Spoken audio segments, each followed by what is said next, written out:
चलिए, स्वागत है बच्चे आप लोगों का आज के टेस्ट और डिस्कशन में। आज न्यूमेरिकल के टेस्ट में आप सभी बच्चों का स्वागत है। आप बच्चे खूब मेहनत कर रहे हैं और मैं यकीन दिलाता हूं कि ये जितने भी न्यूमेरिकल्स हैं सभी डिफरेंट वे में मैंने आपके लिए लाया है और सभी आपके एग्जाम में पूछे ही जाएंगे प्रश्न। चलिए देखते हैं पहले क्वेश्चन को। क्या कह रहा है ये देखिए, बड़ा अच्छा क्वेश्चन है बेटा।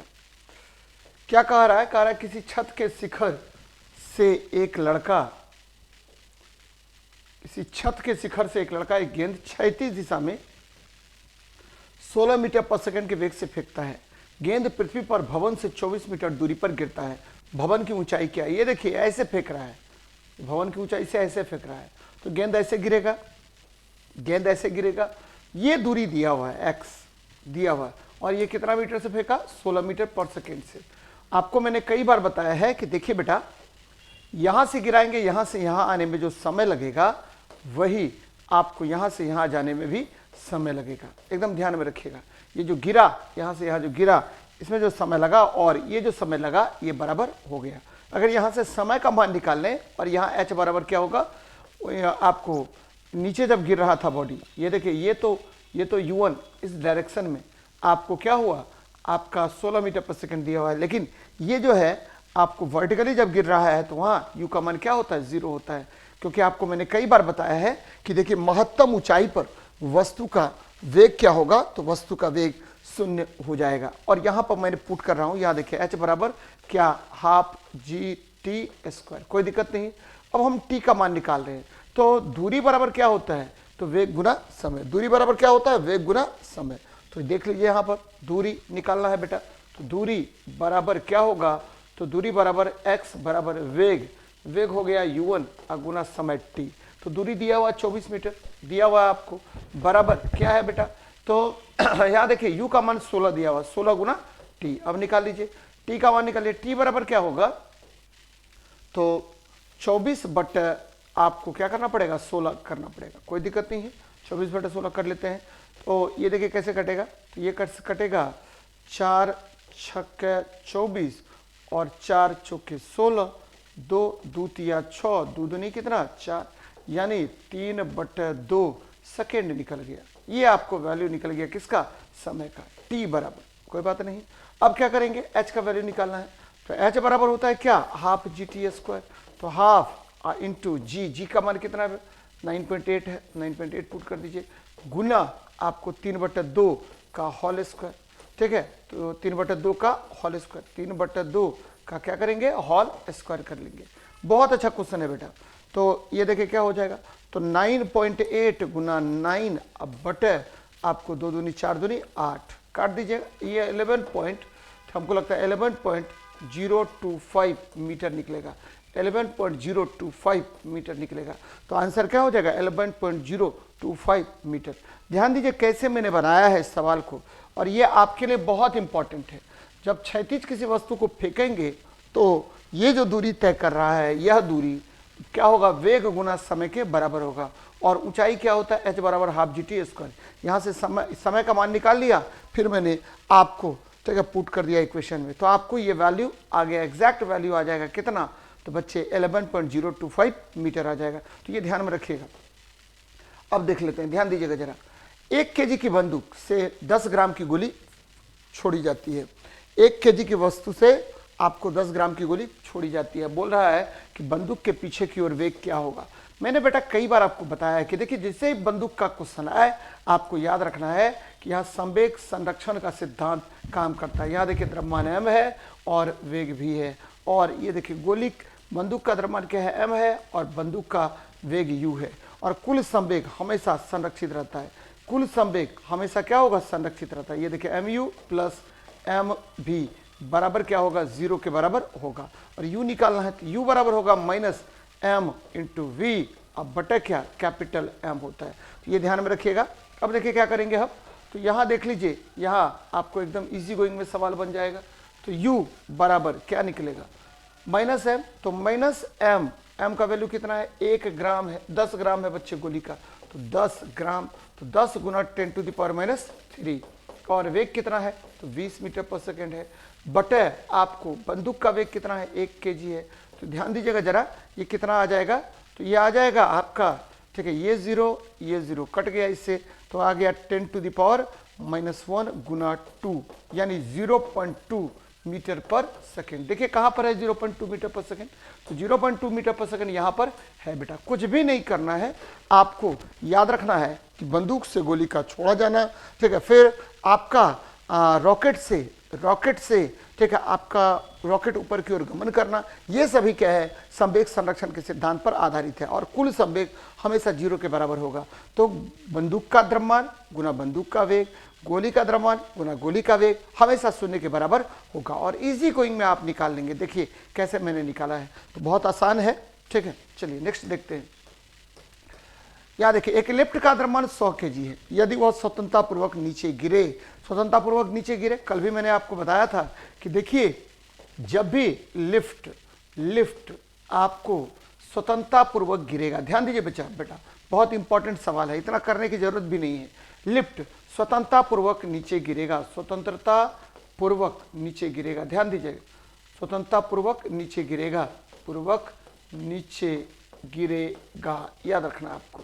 तो नीचे गिरेगा तो क्या होगा, आपको याद रखना है कि जैसे ही स्वतंत्रतापूर्वक नीचे गिरेगा तो आपको ए का वैल्यू जी के बराबर होगा, ए का वैल्यू जी के बराबर होगा। और आपको करना क्या है, तो लिफ्ट स्वतंत्रतापूर्वक नीचे गिर रहा है, ए बराबर क्या हुआ, जी हो गया। और यहाँ पर और क्या करना है आपको, तो बच्चे जब भी लिफ्ट नीचे की ओर स्वतंत्रतापूर्वक गिरेगा तो आपको ए बराबर जी और आपका क्या मान हो जाएगा, तो बच्चे W बराबर या R बराबर आभासी भार बराबर क्या होगा, या अविलंब बल बराबर क्या होगा, ये 0 के बराबर होगा। कैसे निकालेंगे सुन, तो आसान है निकालना। ये देखिए ये लिफ्ट है, लिफ्ट में ये व्यक्ति खड़ा है और ये ऊपर की ओर लग रहा है अविलंब बल R, नीचे की ओर क्या लग रहा है, mg लग रहा है, और ये नीचे जा रहा है ए त्वरण से, ए बराबर मान लेते हैं यहाँ क्या है, जी दिया हुआ क्वेश्चन में। चल बेटा अब देखते हैं क्या कर रहा है, नीचे जा रहा है तो mg बड़ा होगा किससे, r से, तो mg माइनस r बराबर क्या हो गया ma, और r बराबर क्या होगा, तो mg माइनस ma, और a का मान कितना है, g है, तो mg माइनस mg बराबर क्या हो गया, 0 हो गया। तो यह भारहीनता का अनुभव होगा, किसका अनुभव होगा, भारहीनता का अनुभव, एकदम ध्यान में रखिएगा, भारहीनता का अनुभव होता है, याद रखना बेटा, बार बार आपसे क्वेश्चन पूछेगा, किसका अनुभव करेगा, तो भारहीनता का अनुभव करता है, यानी 0 के बराबर यहाँ पर आपको बल हो जाएगा या भार हो जाएगा या आभासी भार हो जाएगा, जो भी है वह 0 के बराबर होगा। तो ये ध्यान में रखनी चाहिए। चलिए देखते हैं नेक्स्ट क्वेश्चन को। कारण किसी चालक पर इतना कूलम्ब आवेश है तो कितने इलेक्ट्रॉन हटाए गए। आसान क्वेश्चन है।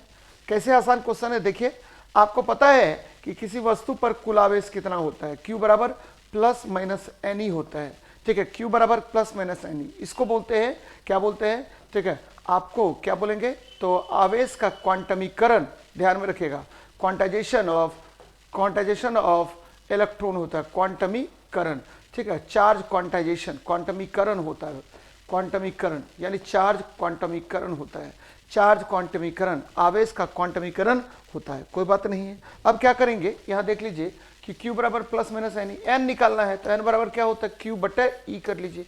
Q का मान कितना है, तो 9.6 इंटू 10⁻26 कूलम्ब है, 26 कूलम्ब है, बटे आवेश कितना होता है इलेक्ट्रॉन पर, 1.6 इंटू 10⁻19, ये काट दीजिए बेटा, 6 मत में कट गया, ठीक है, और ये 19 ऊपर चला गया, तो 6 गुना 10⁻26 और प्लस 19, तो बेटा ये हो जाएगा 6 गुना 10⁻45 कूलम्ब हो जाएगा। आसान है क्वेश्चन बनाना, तो ये आसान हो गया, 6 इंटू 10⁻45। याद रखना है आवेश का हमेशा क्वांटमीकरण होता है, और किसी वस्तु पर, एकदम याद रखिए, किसी वस्तु पर कुल आवेश जो होता है, किसी वस्तु पर कुल आवेश इलेक्ट्रॉनों का, किसी वस्तु पर, एकदम ध्यान में रखिएगा, वस्तु पर कुल आवेश क्या होगा, तो इलेक्ट्रॉन का क्या होता है, इंटीग्रल मल्टीपल होता है, इंटीग्रल मल्टीपल होता है, एकदम याद रखिए बच्चे, इंटीग्रल मल्टीपल होता है, यानी आपको इलेक्ट्रॉनों की संख्याओं का संख्यात्मक गुणनफल होगा। क्लियर है कंसेप्ट। बहुत अच्छे से याद रखना चाहिए आपको। चलिए नेक्स्ट देखते हैं। यहाँ देख लीजिए क्या कह रहा है। कह रहा 10 एम्पियर की धारा 2 घंटे में स्थानांतरित 10 एम्पियर की धारा के द्वारा 2 घंटे में स्थानांतरित आवेश क्या होगा। आसान क्वेश्चन है बच्चे। Q बराबर क्या होता है, I इंटू टी। एकदम ध्यान में रखिएगा, Q बराबर क्या होगा, I इंटू टी। यानी आवेश बराबर विद्युत धारा गुना समय, विद्युत धारा गुना क्या होगा, समय होगा। तो ये ध्यान में रखिएगा। अब देखिए आवेश कितना है, तो विद्युत धारा कितना है, तो 10 एम्पियर, गुना समय कितना है, तो 2 घंटा, 2 गुना घंटा हो गया 60 मिनट, 60 गुना 60 करेंगे तो ये देखिए क्या होगा, 6 के 36, 36 दूनी 72, यानी 72 इंटू 10⁻³ हो गया, यानी 7.2 इंटू 10⁻⁴ कूलम्ब हो गया। तो देखिए कहाँ पर है, 7.2 इंटू 10⁻⁴ कूलम्ब हो गया। तो ये ध्यान में आपको रखना चाहिए, बार बार इस तरह का प्रश्न आपसे पूछा जाएगा, और ये इस तरह का प्रश्न पूछा जाना तो एकदम तय है, पूछेगा ही, ठीक है। अब एक चीज और ध्यान में रखना है, कितने इलेक्ट्रॉन के प्रवाहित होने पर आपको 1 एम्पियर धारा होगी। तो यदि ठीक है आपको 6.25 इंटू 10⁻18 आपको इलेक्ट्रॉन प्रवाहित होता है, ठीक है, किसी चालक तार से होता है, किसी चालक तार से, एकदम ध्यान में रखिएगा, किसी चालक तार से, ठीक है। तो 1 कूलम्ब आवेश उत्पन्न होता है, एकदम ध्यान में रखिएगा। यानी किसी चालक तार से अगर इतना इलेक्ट्रॉन प्रवाहित होगा 6.25 इंटू 10⁻18 इलेक्ट्रॉन्स, तो प्रवाहित आवेश का मान कितना होगा, तो 1 कूलम्ब आवेश उत्पन्न होता है। एकदम ध्यान में रखिएगा, कुछ भी नहीं है, विद इन ए सेकेंड आपको क्वेश्चन बन जाएगा, याद रखिए बच्चे। चलिए नेक्स्ट देखते हैं क्या कह रहा है क्वेश्चन में। 28 ग्राम नाइट्रोजन में परमाणुओं की संख्या कितनी होगी। तो आसान क्वेश्चन है, कई बार मैंने बताया है आपको। याद रखिए नाइट्रोजन के परमाणुओं की संख्या, एकदम ध्यान में रखिएगा, नाइट्रोजन के परमाणुओं की संख्या क्या होगा।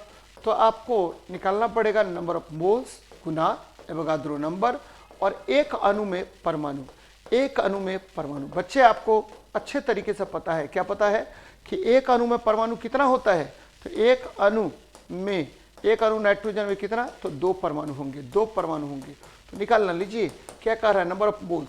तो नंबर ऑफ मोल्स कितना होगा, छोटका m बटे बड़का m, बच्चे दिया हुआ है m का मान कितना, 28 ग्राम, और इसका मोलर मास भी कितना होता है, तो देखिए 14 गुना 2 कर दीजिए, यानी 28 ग्राम इसका मोलर मास भी होता है।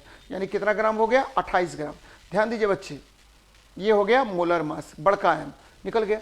अब गुना एवोगाद्रो नंबर 6.022 इंटू 10⁻23, और गुना क्या कर दीजिए, 2 कर दीजिए। तो छोटका m कितना है, तो छोटका m 28 है, बड़का m भी 28 है, गुना 6.022 इंटू 10⁻23 गुना 2, तो ये देखिए कट गया, 1 मोल हो गया, और 6 दूनी कितना हो गया, 12, तो 12.044 इंटू 10⁻23 क्या होगा, परमाणु हो जाएगा। तो ये आपका आंसर आसानी से निकल जाएगा। इसका आंसर ठीक है 24 होना चाहिए, 23 होना चाहिए। तो ये देखिए 12 गुना 10⁻23 तो है ही आंसर, क्या दिक्कत है। तो ये ध्यान में आपको रखनी चाहिए। देखिए मैंने कैसे कितने आसानी से निकाला है नाइट्रोजन के परमाणु की संख्या। ये फार्मूला आपको ध्यान में रखना है। किसी भी अणु यौगिक या परमाणु, अणु यौगिक या आयन में परमाणु की संख्या बोलेगा तो क्या करेंगे, नंबर ऑफ मोल्स निकालेंगे, गुना एवोगाद्रो नंबर करेंगे, और फिर जाकर के उसमें एक अणु में जितना परमाणु होता है उसको जोड़ देंगे। तो ये ध्यान में रखिएगा आप लोग। चलिए देखते हैं नेक्स्ट। 10, 18, 36, 54, 86। ये देखिए 10 का मतलब क्या हुआ, 10 का मतलब हुआ 10 परमाणु संख्या का मतलब हुआ नियोन। चलो बेटा ठीक है। 18 का मतलब हुआ आर्गन, ठीक है। 36 का मतलब हो गया क्या, तो बच्चे आर्गन क्रिप्टन। 54 का मतलब क्या हुआ, तो आपको ये ज़ेनॉन। और 86 का मतलब क्या हुआ, तो बच्चे रेडॉन। ये सभी क्या है, तो इनर्ट गैसेस है। कौन सा गैस है, इनर्ट गैसेस है। और ये किस वर्ग का है, तो 18वें वर्ग का, 18th ग्रुप का है। और इस वर्ग को हम क्या कहते हैं, तो बच्चे शून्यवां वर्ग कहते हैं। कौन सा वर्ग कहेंगे, शून्यवां वर्ग कहते हैं। एकदम याद रखिए बच्चे, जीरोथ ग्रुप कहते हैं। तो ध्यान में रखिएगा, ये क्या होगा, अक्रिय गैस होगा। याद है कि दुर्लभ मृदा तत्व कौन होता है, तो बच्चे लेंथेनाइट्स को दुर्लभ मृदा तत्व कहा जाता है। और ये कौन सा ब्लॉक होता है, 4f ब्लॉक एलिमेंट होता है। और ये क्या होता है, 57 परमाणु संख्या से लेकर के 71 परमाणु संख्या वाले तत्व को हम क्या कहते हैं, तो लेंथेनाइड्स कहते हैं। हेलोजन पर आते हैं। हेलोजन 17वें वर्ग का तत्व होता है, 70th ग्रुप एलिमेंट होता है, 17वें वर्ग का तत्व होगा। और इसमें कौन कौन आएगा, तो इसमें आएगा फ्लोरीन, क्लोरीन, ब्रोमीन, आयोडीन और स्टैटिन आएगा। याद रखना बच्चे, हल्की धातु पर बात कर रहे हैं तो लिथियम, सोडियम, लिथियम, सोडियम, ये सब क्या हुआ, हल्की धातु में आएगा। और ये आपको क्या पता है कि यह जो है क्षार धातुएं होती हैं।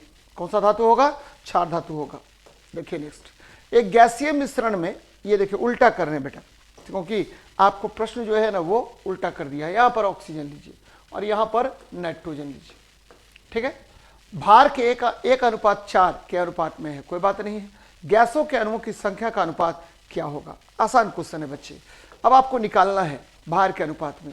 अब आपको पता है कि गैसों के अणुओं की संख्या का अनुपात क्या होगा, अभी तुरंत मैंने बताया था।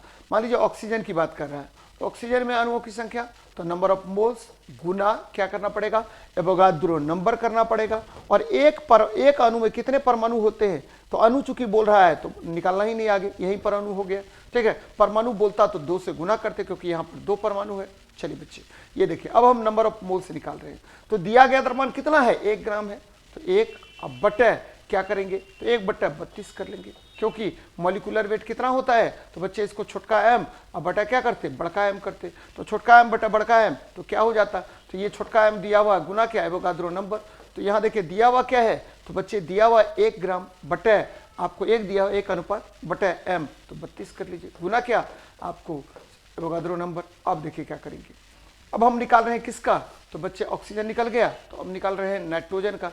तो नाइट्रोजन क्या होगा, तो नाइट्रोजन का भी इसी तरह से निकालेंगे, नंबर ऑफ मोल्स गुना क्या एवोगाद्रो नंबर, क्योंकि अणु बोल रहा है इसीलिए हम इसमें एक अणु में कितने परमाणु होते हैं वो नहीं निकालेंगे। यहाँ देखिए n का मान छोटका m और बटा क्या बड़का m, n2 क्या एवोगाद्रो नंबर। यहाँ देखिए क्या हुआ 4 है, तो 4 बटा कितना 28 मॉलिक्यूलर वेट होता है नाइट्रोजन का, और गुना क्या हुआ एवोगाद्रो नंबर, गुना एवोगाद्रो नंबर कर दीजिए। अब देखिए अब क्या हुआ ऑक्सीजन अब बटे आपको क्या है, तो नाइट्रोजन का अनुपात आपको पता है 1:4, तो 1 गुना, ठीक है, गुना एवोगाद्रो नंबर, अब बटा क्या 32, ठीक है बेटा। और ये देखिए नीचे क्या होगा, तो 4/28 गुना क्या एवोगाद्रो नंबर, कोई दिक्कत नहीं। देखिए 1:4 के अनुपात में है, हाँ भाई है।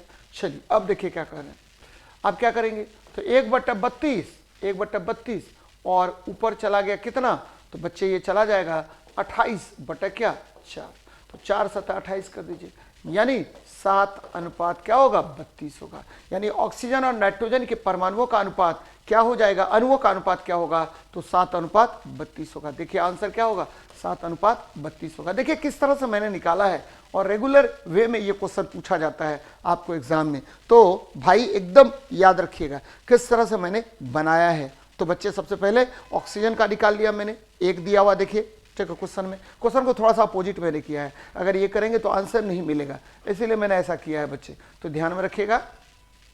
अगर मान लीजिए ऑक्सीजन बटा नाइट्रोजन करते तब क्या होता, तो ये देखिए ऐसे करते 4/28 और गुना एवोगाद्रो नंबर, ठीक है, बटे आपको क्या करना ऑक्सीजन का करना होता तो क्या करते, तो ऑक्सीजन का 1/32 गुना क्या हो जाता आपको एवोगाद्रो नंबर। देखिए ये कट ही जाता, 32 ऊपर गया, 32 गुना 4/28 हो जाता, और 4 × 7 = 28 हो जाता, मानिए 32:7। तो ऐसा तो कोई ऑप्शन है नहीं, इसीलिए मैंने 7:32 किया, पहले ही पलट दिया था। चलिए आगे बढ़ते हैं, आगे बढ़िए। देखिए क्या कह रहा है, सत्य कथन है। तो बच्चे क्या है सत्य कथन, पहला कथन देखिए, उपधातुएं अर्धचालक की भांति व्यवहार करती है, एकदम सही है। क्यों सही है भाई, क्योंकि उपधातु कौन होते हैं, कितने होते हैं, तो उपधातुओं की संख्या कितनी, तो उपधातुओं की संख्या है कुल मिला के 7। उपधातुओं की संख्या कितनी है, तो 7 है। कौन कौन है भाई, तो ये है बोरोन, ठीक है, silicon, germanium, arsenic, antimony, tellurium और पोलोनियम। तो कुछ ऐसे उपधातु होते हैं जैसे सिलिकॉन और जर्मेनियम, ये किसकी भांति काम करेगा, तो अर्धचालक की भांति काम करता है, ध्यान में रखिएगा। अब ये याद रखना है, स्टील एक मिश्र धातु है। देखते हैं स्टील क्या है, तो स्टील जो है फेरस और कार्बन का मिश्र धातु है, फेरस और कार्बन का मिश्र धातु, एकदम याद रखिएगा। लोहा और कार्बन का, लोहा प्लस कार्बन का मिश्र धातु है, लोहा प्लस कार्बन का यह मिश्र धातु है। कौन? तो आपको स्टील, स्टील लोहा और कार्बन का मुख्य धातु, तो मिश्र धातु है बच्चे। याद रखिए धातुएं इलेक्ट्रॉनिक चालक होती हैं। ये क्या है भाई? तो धातुएं जो है, धातु क्या होता है? तो धातु जो है आपको पता है इसके अंतिम कक्षा में क्या होगा, तो 1 2 3 इलेक्ट्रॉन होते हैं और यह चालक की भांति व्यवहार करता है, चालक की भांति व्यवहार करता है। कैसा व्यवहार करेगा? तो चालक की भांति व्यवहार करेगा। तो ये क्या होगा? सभी सही होगा, उपरोक्त सभी आपको क्या हो गया? सही हो गया। तो उपधातु अर्धचालक की भांति व्यवहार करता है, सही है। स्टील एक मिश्र धातु है, किसका मिश्र धातु है भाई? तो लोहा और कार्बन का बना हुआ मिश्र धातु है। और धातुएं चालक होती हैं, और धातुएं आपको पता होगा कि यह कहाँ पाया जाता है? तो ये पाया जाता है आपको, ठीक है, आवर्त सारणी के बाएं भाग में पाया जाता है। और याद रखिए कौन कौन सा धातु हो गया? तो एस ब्लॉक के प्रायः तत्व धातु होते हैं, जैसे ठीक है आप ले लीजिए लिथियम, सोडियम, पोटेशियम, ये हो गया, ये क्या बोलते हैं एस ब्लॉक के हैं। कैल्शियम, मैग्नीशियम, ये सब एस ब्लॉक के हैं। लेकिन आपको ध्यान में रखना एक अपवाद है यहाँ पर, कौन? तो हाइड्रोजन और हीलियम, हाइड्रोजन और हीलियम, हीलियम भी एस ब्लॉक का ही तत्व है 1s2। और हाइड्रोजन भी आपको क्या है इसको कभी धातु के संदर्भ में, कभी किसको आपको रख देते हैं, इसको क्षार धातु, इसमें कभी क्षार धातु में रख देंगे, कभी हेलोजन में रख देते हैं।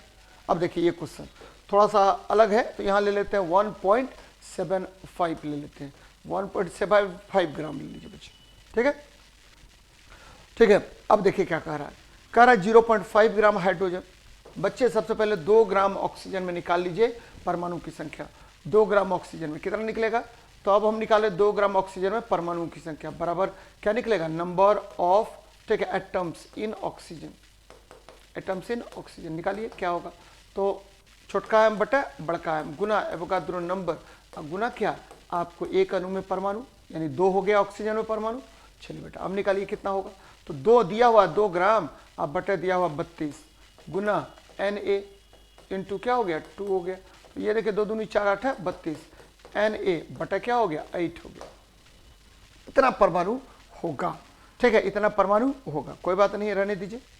अब क्या कह रहे हैं, अब एक तरफ से निकालिए, यहां पर निकाल लीजिए 0.5 और हाइड्रोजन का द्रव्यमान क्या हुआ 2 और गुना क्या आपको Na और एक हाइड्रोजन के अणु में कितने परमाणु 2, तो 2 2 कट ही गया, तो 0.5 Na निकला, तो नहीं बराबर है, निकलना चाहिए कितना, तो Na बटा 8 निकलना चाहिए। सल्फर देखिए, सल्फर क्या होगा 4 बटे 32, यहाँ देखिए 4 बटे 32 और गुना क्या हुआ सल्फर बोल रहा है, तो ये सल्फर बोल रहा है तो 4 बटे 32 और गुना हो गया क्या एवोगाद्रो नंबर, और गुना क्या कर दीजिए एवोगाद्रो नंबर और गुना कर दीजिए कितना से। तो बच्चे आपको पता है अच्छे से, एक अणु में एक ही परमाणु होता है सल्फर का, या 8 भी कर सकते थे, S8 होता है बच्चे, तो 8 परमाणु हो गया यहाँ पर। तो ये देखिए क्या होगा, तो 8 चौके 32 32 कट गया, डायरेक्ट Na हो गया, नहीं होगा। अब यहाँ देखिए, यहाँ पर देख लेते हैं, इसमें देखिए क्या होगा, तो 1.75 अब बटे क्या करेंगे, तो बच्चे नाइट्रोजन का होता है 28 ग्राम गुना एवोगाद्रो नंबर, गुना क्या कर दीजिए आपको, ठीक है, पता है एक अणु में नाइट्रोजन में कितना होगा 2 परमाणु होगा, तो 2 से गुना कर दीजिए, ये 3.5 हो गया, तो Na ये देखिए Na बटा क्या हो गया 8 हो गया। तो बच्चे ये सही है आपका, Na बटा 8 आंसर हो जाएगा सी नंबर, क्योंकि सल्फर में 8 परमाणु होता है, S8 लिखते हैं बेटा, इसीलिए वो गलत है, सल्फर नहीं होगा। 1.75 ग्राम नाइट्रोजन होगा। अब देखिए इसमें कितना होगा, तो इसमें कितना होगा 2.3 ग्राम सोडियम में। तो आपको पता है नंबर ऑफ एटम्स बराबर हम क्या करते हैं छोटका एम बटा बड़का एम गुना एवोगाद्रो नंबर, और सोडियम में तो एक ही परमाणु होता है, सोडियम में तो क्या होगा एक ही परमाणु होगा, तो Na गुना क्या कर दीजिए 1 कर दीजिए, तो बच्चे 2.3 और 23 होता है इसका मोलिकुलर वेट गुना एवोगाद्रो नंबर तो Na बटा क्या होगा 10 हो जाएगा। तो ये ध्यान में रखना चाहिए आपको, बार बार इस तरह का प्रश्न आपसे पूछेगा। जो मैंने तरीका बताया है उस तरीके से ही आप प्रायः बनाने का प्रयास कीजिए कि नंबर ऑफ एटम्स बराबर कैसे होता है, तो आपको number of moles Guna Avogadro number और एक अणु में परमाणु, अगर परमाणु बोल रहा है अणु बोल रहा है तो डायरेक्ट वहीं पर छोड़ देंगे, number of moles Guna Avogadro number करेंगे। तो ये ध्यान में रखिएगा, बार बार इस तरह का प्रश्न आपसे पूछेगा। चलिए आज लाइव नहीं हो पाया क्योंकि कुछ ना कुछ टेक्निकल प्रॉब्लम है, लेकिन मैंने रिकॉर्ड कर दिया है आपको वीडियो। बच्चे मैं लगातार आपसे जुड़ा हुआ हूं और मेरा प्रयास यही है कि ग्रुप डी के एग्ज़ाम तक मैं आपको बहुत अच्छे अच्छे न्यूमेरिकल्स करवा दूं। और इस पैटर्न को पकड़िए, जो पैटर्न मैं बता रहा हूं उस पैटर्न को पकड़िए। ये पैटर्न आपको सफलता दिलाने में महत्वपूर्ण भूमिका निभाएगा। चलिए मिलते हैं नेक्स्ट क्लास में। जय हिंद, जय भारत।